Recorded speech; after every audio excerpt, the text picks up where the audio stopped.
یا ایھا الذین آمنوا اتقوا اللہ ولتنظر نفس ما قدمت لغد واتقوا اللہ ان اللہ خبیر بما تعملون۔ اللہ تعالیٰ کا ارشاد گرامی ہے، اے مومنو اللہ سے ڈرو اور ہر جان اس بات پر غور کر لے کہ اس نے اپنے آنے والی کل کے لیے کیا کیا ہے۔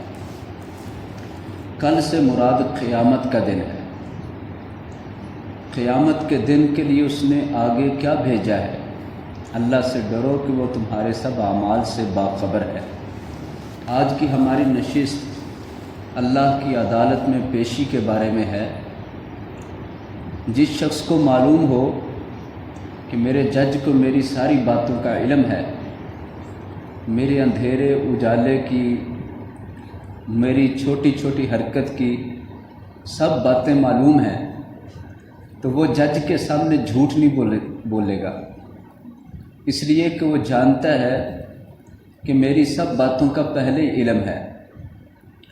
لیکن جج اتنا کسی شخص کو نہیں جان سکتا جتنا اللہ تعالیٰ بندے کو جانتا ہے۔ اللہ تعالیٰ بندے کے ایک ایک عمل سے، ایک ایک حرکت سے، ایک ایک بات سے اچھی طرح واقف ہے۔ تو اس کے سامنے جب پیشی ہوگی تو بندے کے لیے کسی بھی سوال کا جواب دینا آسان نہیں ہوگا۔ یہی وجہ تھی کہ بڑے بڑے صحابہ کرام وہ اللہ کے سامنے پیش ہونے کی بات پر لرزاں تھے کہ اللہ کے سامنے اپنی کسی کوتاہی پر کیا جواب دیں گے۔ حضرت ابو بکر رضی اللہ تعالی عنہ کے سامنے جب بھی اللہ تعالیٰ کے سامنے پیش ہونے کا ذکر ہوتا تو وہ کانپ اٹھتے کہ اللہ کے سامنے میں حساب کس طرح دوں گا۔ ایک بار ایک چڑیا کو دیکھا، کہنے لگے اے چڑیا تو بڑی خوش نصیب ہے، تیرا قیامت کے دن حساب اتنا سخت نہیں ہے جتنا ابو بکر کا سخت ہے۔ ابو بکر سے تو اس کی زندگی کے متعلق ایک ایک بات کا پوچھا جائے گا، جو میرے ماتحت ہیں، میرے جن پر ذمہ داریاں، ان کا بھی مجھ سے پوچھا جائے گا۔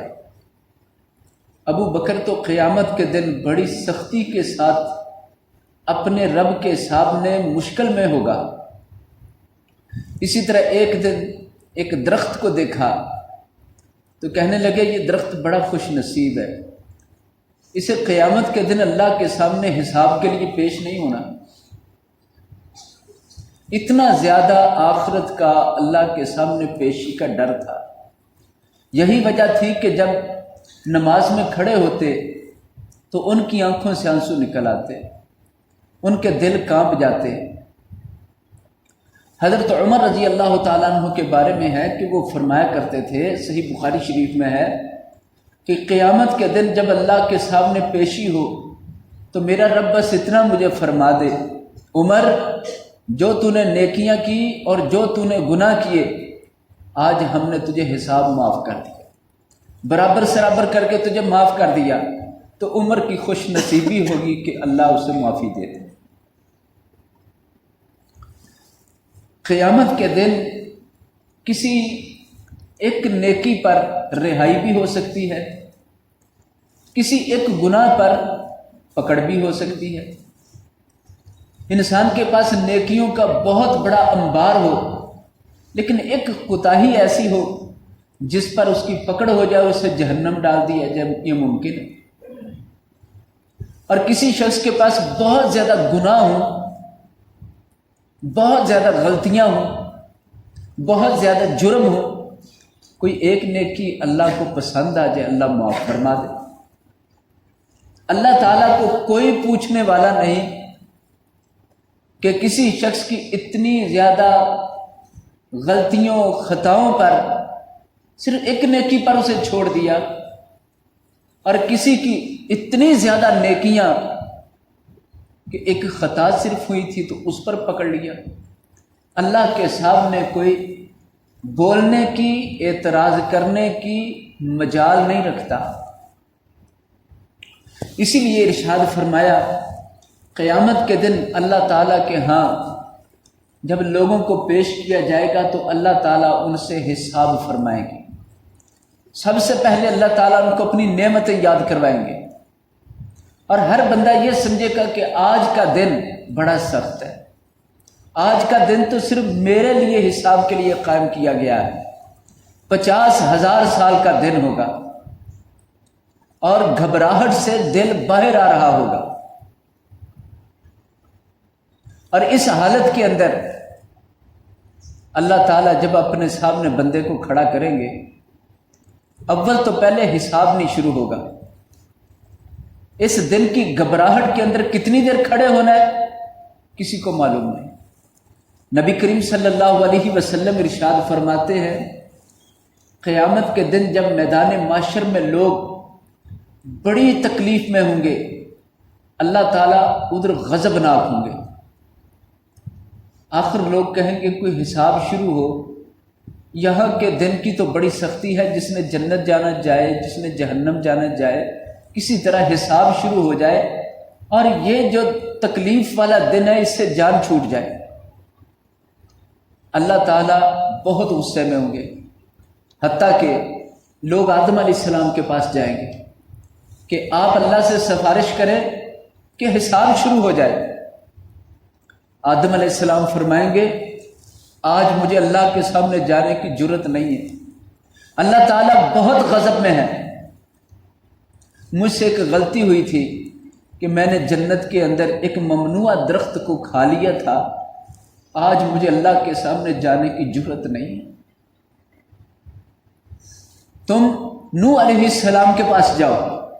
لوگ نوح علیہ السلام کے پاس جائیں گے، نوح علیہ السلام فرمائیں گے اللہ بہت جلال میں ہے، میری ہمت نہیں ہے کہ میں اللہ کے سامنے کھڑا ہو کے بات کروں، مجھ سے ایک غلطی ہوئی تھی، میں نے اپنے بیٹے کی سفارش کی تھی، اللہ نے مجھے فرمایا تھا کہ تو اپنے بیٹے کی سفارش نہ کر، مجھے آج اللہ کے سامنے جاتے ہوئے شرم آتی ہے، تم ایسے کرو فلاں پیغمبر کے پاس چلے جاؤ۔ لوگ ادھر جائیں گے، وہ بھی جواب دے دیں گے، پھر اگلے کے پاس جائیں گے، جواب، حتیٰ کہ ابراہیم علیہ السلام کے پاس آئیں گے۔ ابراہیم کتنا بڑا پیغمبر ہے، اللہ کا خلیل ہے، خلیل مانا ہوتا ہے گہرا دوست، اللہ کا گہرا دوست، جنہوں نے اللہ کی فرما برداری اتنی کی کہ اللہ تعالیٰ ان پر بڑا خوش ہوا۔ ابراہیم علیہ السلام فرمائیں گے مجھے بھی اللہ کے سامنے جانے کی آج مجال نہیں، اللہ تعالیٰ آج اتنا غصے میں ہے، کبھی اتنا جلال میں نہ آیا تھا، نہ آج کے بعد اتنا اسے جلال آئے گا۔ ابراہیم علیہ السلام کہیں گے تم موسیٰ علیہ السلام کے پاس جاؤ، موسیٰ علیہ السلام بھی جواب دیں گے، عیسیٰ علیہ السلام کے پاس جاؤ، عیسیٰ علیہ السلام بھی جواب دیں گے، آخر کار حضرت محمد صلی اللہ علیہ وسلم کے پاس لوگ آئیں گے، آپ فرمائیں گے ہاں اللہ نے مجھے ہی یہ درجہ عطا فرمایا ہے، میں اللہ کے پاس جاتا ہوں۔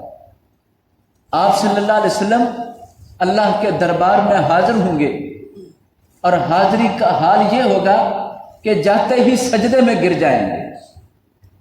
یہ ہے قیامت کا دن جس کے بارے قرآن فرما رہا ہے وَاتَّقُوا يَوْمًا تُرْجَعُونَ فِيهِ إِلَى اللَّهِ، اس دن سے ڈرو جس دن تمہیں اللہ کی طرف پیش کیا جائے گا، اللہ کے سامنے لوٹا کے لایا جائے گا۔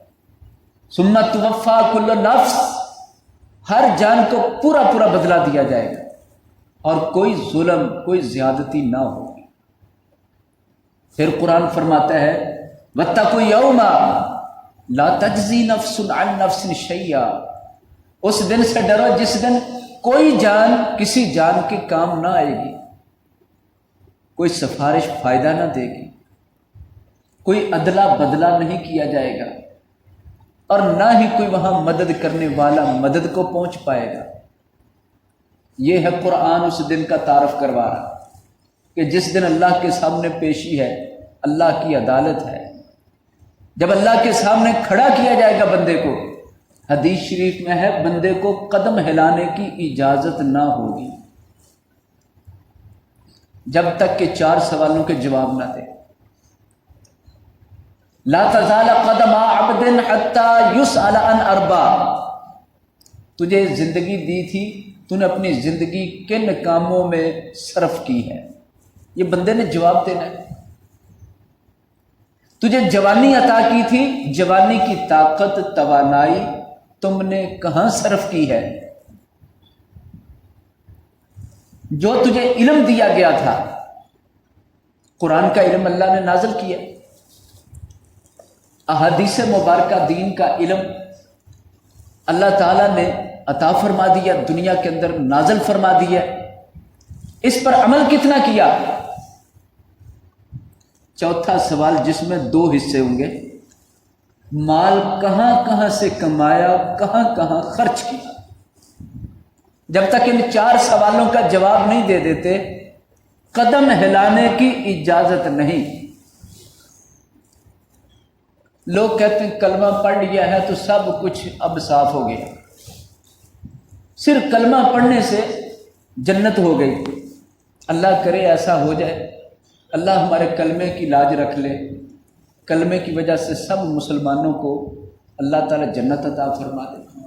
لیکن یہ احادیث کیا بتا رہی ہیں کہ بھائی کلمہ پڑھنے کے بعد ساری زندگی کا حساب ہونا ہے، جوانی کا الگ حساب ہونا ہے، علم کے متعلق الگ سوال ہونا ہے، اور کمائی جو کی ہے یہ کہاں سے کمایا، پھر خرچ کس طریقے سے کیا، اس کا الگ سوال، قدم ہلانے کی اجازت نہیں، حتیٰ کہ دائیں بائیں دیکھنے کی مجال نہیں۔ ایک حدیث شریف میں ہے جہنم قریب لائے جائے گی، جس وقت حساب ہوگا اس بندے کے پاس جہنم قریب لائی جائے، حتیٰ کہ وہ شخص یہ سمجھے گا کہ مجھے جہنم ڈال دیا جانا ہے۔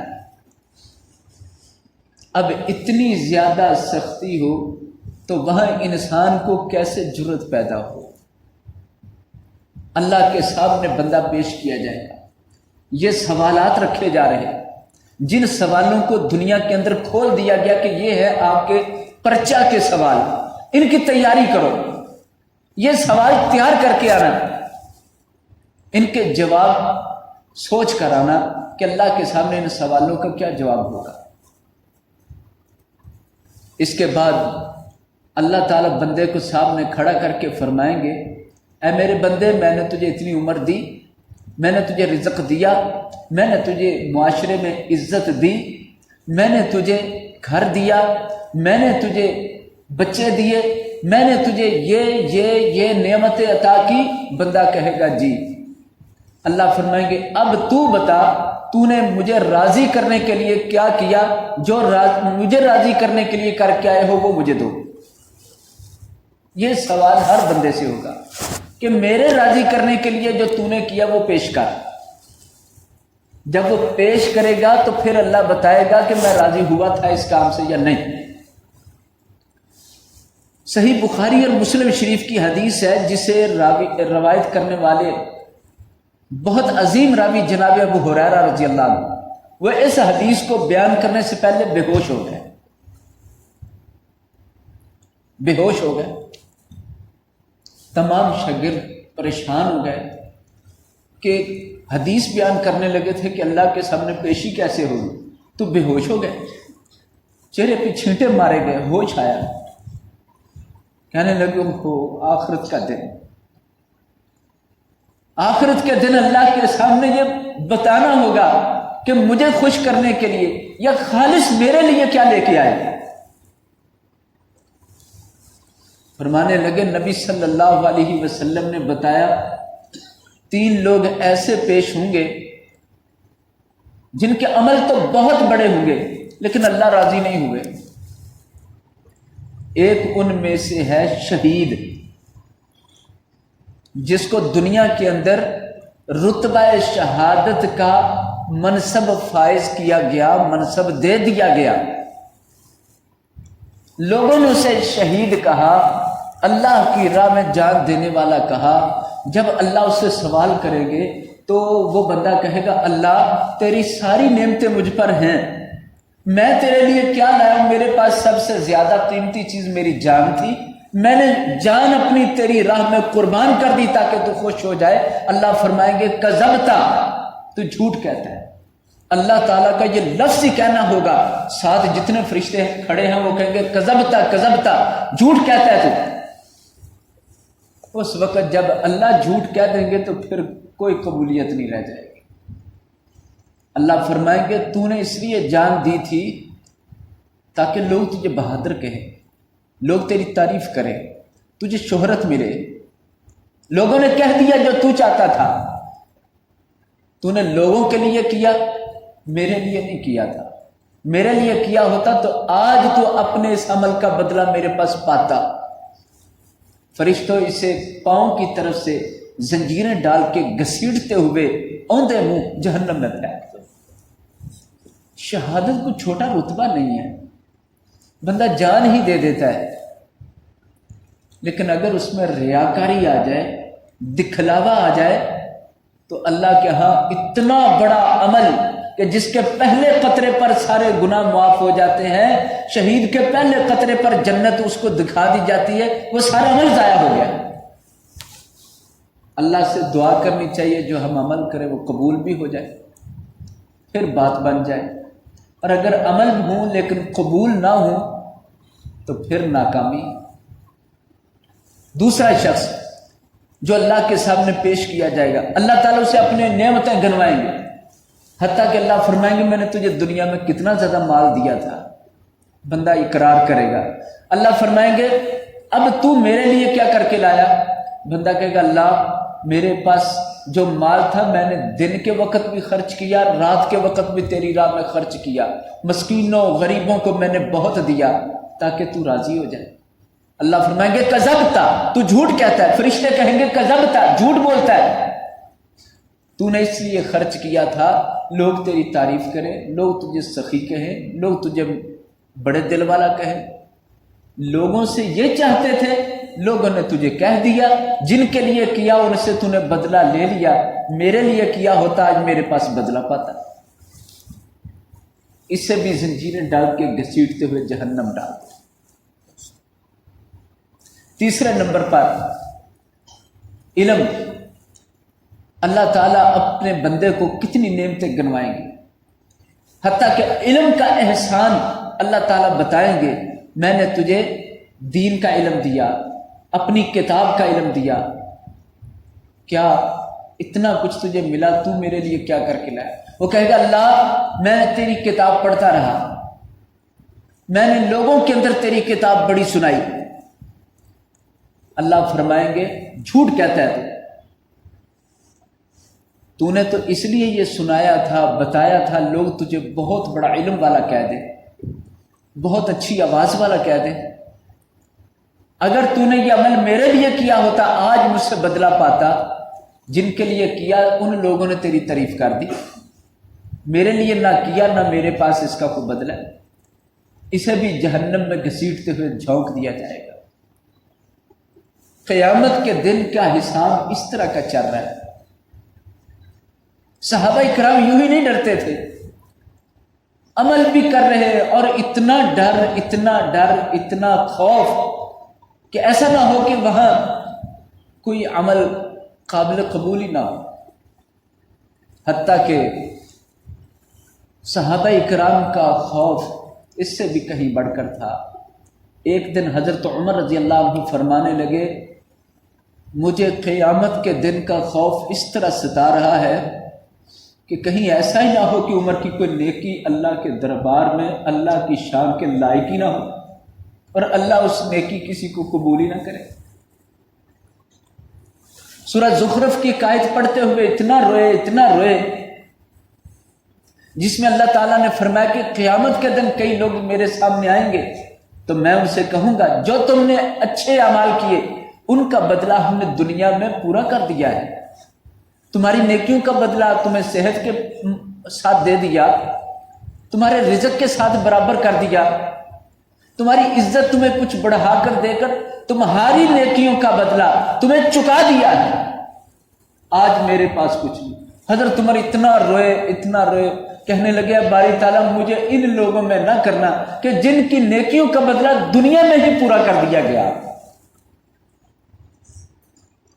پھر حضرت عمر رضی اللہ عنہ فرماتے ہیں اگر قیامت کے دن اعلان ہو سب لوگوں کو جنت کا حکم ہے، اجازت ہے، سوائے ایک بندے کے، تو مجھے یہ خوف ہے کہ وہ میں ہی ہوں گا جسے جنت نہیں بھیجا جائے گا۔ پھر فرماتے ہیں اگر یہ اعلان ہو کہ سب لوگ جہنم میں ڈال دیے جائیں گے سوائے ایک کہ اسے جنت بھیجنا ہے، تو مجھے اللہ سے یہ امید بھی ہے کہ ہو سکتا وہ میں ہی ہوں جسے اللہ تعالیٰ جنت میں داخل کرائے۔ اللہ سے امید، اللہ سے خوف، دونوں چیزوں کے ساتھ صحابہ کرام اپنی زندگی کی گاڑی چلا رہے تھے، حتیٰ کہ نبی کریم صلی اللہ علیہ وسلم کے داماد اور خلیفہ ثالث حضرت عثمان رضی اللہ تعالی عنہ ایک دن بڑے غمزدہ بیٹھے تھے، حضرت عمر رضی اللہ عنہ پاس سے گزرے تو سلام کیا، انہوں نے جواب نہیں دیا۔ حضرت عمر رضی اللہ عنہ نے حضرت ابو بکر رضی اللہ عنہ سے شکایت کی خلیفہ وقت سے کہ میں نے سلام کی اور عثمان رضی اللہ عنہ نے جواب کیوں نہیں دیا مجھے۔ حضرت ابو بکر رضی اللہ عنہ فرمانے لگے ہو سکتا ہے انہوں نے سنا نہ ہو، یہ بھی ہو سکتا ہے کہ ان کی توجہ کسی اور طرف ہو، یا ہو سکتا ہے منہ میں جواب دے دیا ہو۔ حضرت عمر رضی اللہ عنہ فرمانے لگے نہیں، انہوں نے میری سلام پر توجہ نہیں کی، نہ منہ میں جواب دیا، بالکل نہیں، ان سے ضرور پوچھا جائے۔ حضرت ابو بکر رضی اللہ عنہ فرمانے لگے کہ ٹھیک ہے ان سے پوچھتے ہیں۔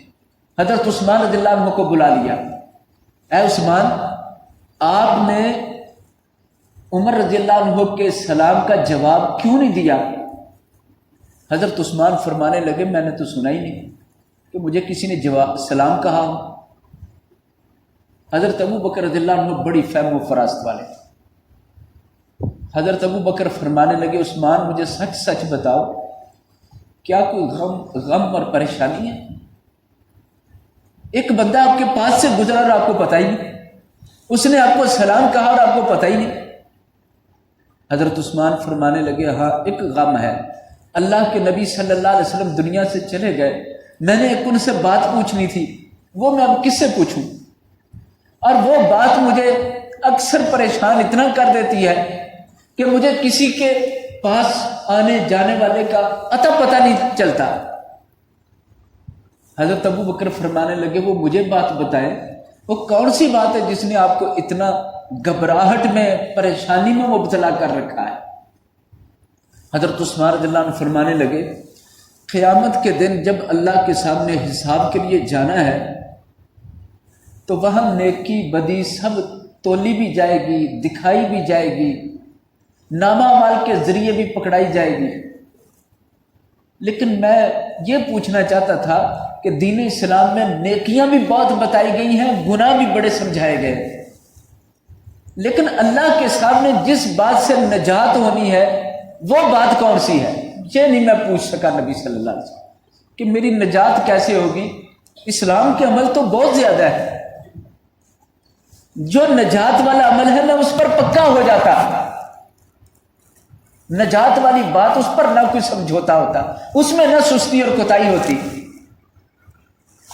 حضرت ابو بکر رضی اللہ عنہ فرمانے لگے عثمان خوش ہو جا، مجھے بھی اسی طرح پریشانی تھی کہ اللہ کے سامنے کس طرح حاضر ہونا ہے اور نجات کس بات پر ہونی، تو میں نے ایک دن نبی صلی اللہ علیہ وسلم سے یہ پوچھا تھا۔ اب یہاں ایک بات ہے کہ حضرت عثمان آخرت کے دن کے پیشی پر نجات کے بارے گھبرا رہے ہیں، اور یہی گھبراہٹ حضرت ابو بکر رضی اللہ عنہ کو بھی لگی ہوئی ہے، انہوں نے پہلے زندگی میں ہی سوال کر لیا ہے۔ آج کا مسلمان یہ کہے کوئی معاملہ ہی نہیں آخرت کا، کوئی مسئلہ نہیں، اور سب کے حق کھا جائے، سب کے ساتھ زیادتی کر جائے، سارے گناہ کے کام بھی کر جائے، پھر اس نے صحیح نہیں سمجھا۔ جس کو آخرت کی سمجھ آ گئی پھر اس کو جھگڑے یاد نہیں رہے، پھر اس کو مقابلے یاد نہیں رہے، اسے اپنی فکر لگ گئی۔ دیکھ لیں حضرت ابو بکر کہتے ہیں نجات کس پر ہوگی؟ غمزدہ ہے۔ حضرت عثمان سوچ رہے کہ عمل تو بہت ہے، نیکی والے بھی بڑے ہیں، برائیوں سے بچنے کے بھی بڑے، لیکن نجات کس پر ہے یہ نہیں پتہ چلا تھا، اس پر پریشان ہے۔